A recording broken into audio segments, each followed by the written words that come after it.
When you start really hearing how poorly our veterans are treated a lot of time by our own federal government, it really is infuriating, especially when you consider that Congress always works. And I'm not even talking about this particular Congress. I'm just saying historically, Congress has always worked to take care of themselves.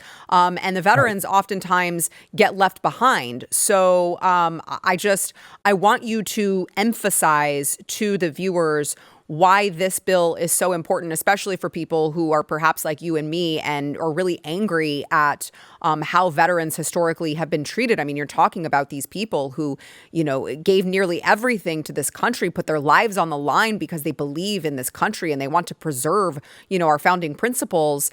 And then they turn around and get slapped in the face by the very people who are supposed to appreciate it. So explain why this bill is so important overall.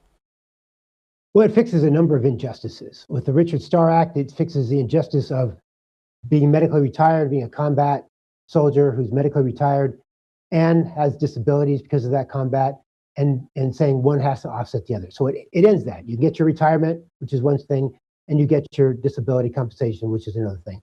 On the veterans healthcare front, the Biden administration tried to undo what President Trump did with his Mission Act and not take care of veterans. They actually wrote a red team report.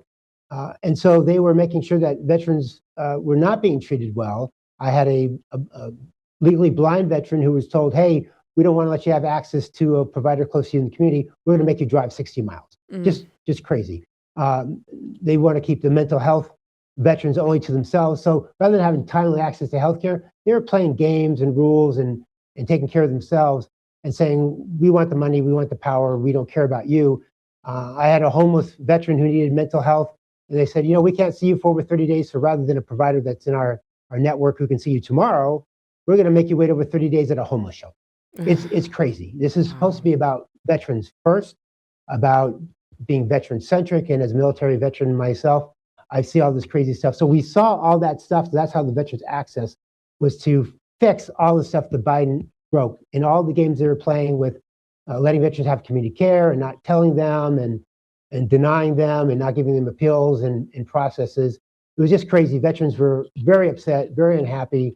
And so this fixes all the problems at the Biden administration and makes sure that all veterans get, whether it's mental health or the regular health care, timely access either at a VA facility or in the community so that they can get it timely and quickly, they can get due process, and they don't have a bureaucrat standing in the way between them and their health.